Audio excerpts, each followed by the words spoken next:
As I entered the third chessboard in my chessboard mania phase, I realized that building an epoxy frame from scratch each time was, well, annoying.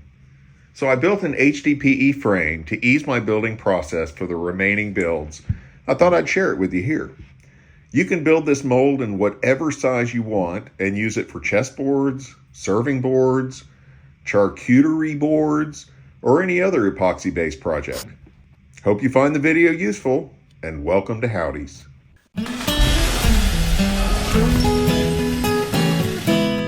All right, let's start with an overview. What I realized was trying to build a little container to do my epoxy pours for all of the chessboards was becoming very tiresome and time consuming. So I decided what I was going to do is go ahead and build a mold which can be used multiple times and would serve as a more repeatable base for me to create the boards. So as you may see, what I do is I start with a piece of MDF board, and I have cut it 16 by 16 inches. The reason that this is 16 by 16 inches is because I cut out 2-inch by 2-inch pieces of my wood and glue them in after writing and drawing out the pattern on here. 8 by 8, it's going to give me 16 by 16 inches. So on the base, what I did is I ordered a large sheet of HDPE, which epoxy will not stick to very well, so it makes a great base. And I built this little container to basically serve as my mold. So the measurements are, the bottom piece is exactly 18 by 18 inches. Each of the side pieces is roughly 18 inches. You'll have to cut one of them down a little bit so that it fits, okay? But what that does is, when you take the width of the sides into account, it gives you roughly 17 inches from side to side.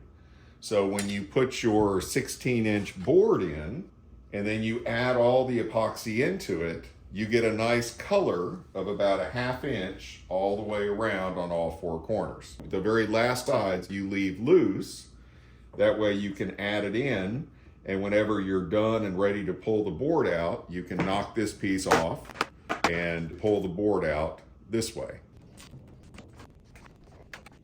If you go ahead and screw in all 4 sides, you're not going to be able to get the piece out very easily. So you leave one here. Now to connect it, all you have to do is use a very little stream of 100% silicone, and I mean really just a very small string all the way around the corners, and that will seal the piece and keep the epoxy from leaking out. So that's the overview and the measurements. Let's go into more detail and see the cutting. So where do you find a sheet of HDPE? Amazon, of course. I ordered this sheet, which was 24 by 48 inches. To try and save costs, I ordered the thinnest I thought possible, since I had to use screws to assemble it. That meant it was 3/8 inches. Note that the price today appears to be $95. When I purchased it a number of months ago, I was able to get it shipped to my house for $75. With this size, I was able to make 2 18 by 18 chessboard molds, so roughly met $50 or so each. Step 1 is to rip the plastic into the base and the sides. The base, as I said, is 18 by 18 inches. You can leave it a little longer on one side since you will have a removable gate, and this will give you a little more leeway for placing the 4th side into the mold. For the sides, you can just cut 4 strips of 18-inch by 2-inch pieces. You will trim them to size later during the assembly. To assemble the board, I used 6 1.5-inch screws to attach each side to the base from the bottom. Basically, I placed the bottom over the edge of my table saw, and I clamped the side in place while I pre-drilled the holes and countersunk them. Note that since the width is only 3/8 of an inch, you really need to pre-drill the holes to remove the material. If you don't, then when you put the screw in, it will cause the sides of that side to stretch and expand, which may cause an indentation in your final chessboard. Take your time to assure the screws are straight and do not poke out into the inside of the mold. If your sides extend past the base, you can simply trim them with a table saw. Interesting fact, did you know that a table saw can cut through screws? I didn't, until this.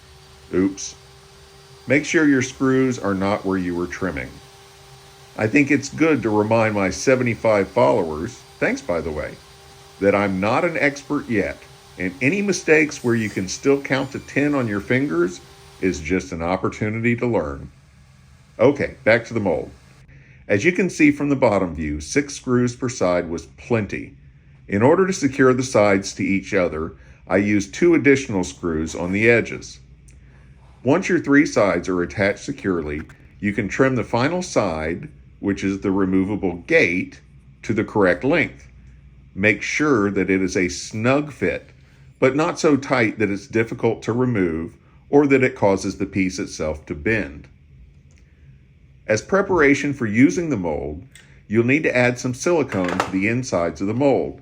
Basically, wherever the sides touch the bottom or the sides touch the sides, you need to add some silicone. No matter how tight the screws are, there will always be a little gap that epoxy can seep through, so that's why you add the silicone. You only need a small amount, however. A little bit of silicone goes a long way. If there is a glob, for example, just know that that silicone will create a gap when the epoxy is poured in. Use the silicone to attach the gate and let it dry for about an hour or so before adding the epoxy. Once dry, you can add your piece to the mold, center it, and pour in the epoxy. I recommend keeping some silicone handy just in case you find a leak or a gap and need to quickly cover it up before losing all your epoxy. Be sure to weigh down or clamp the piece before or shortly after pouring the epoxy. I've been unpleasantly surprised at having what I thought was a heavy piece all of a sudden start floating. If you have some extra pieces of the HDPE, you can use those to hold your weights. The HDPE will not stick to the epoxy and it's easy to detach later.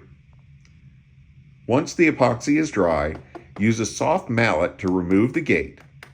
I also use it to separate the other 3 sides from the piece. You can listen for that crack sound, which means that it's loose. I typically use a flat edge, for example, a caulking tool, to get in between the piece and the mold and separate the board. Once separated, you can peel the dried silicone off the chessboard and then also peel it off the mold. Go ahead now and add some more silicone so that your mold is ready for the next board. I hope you found this useful.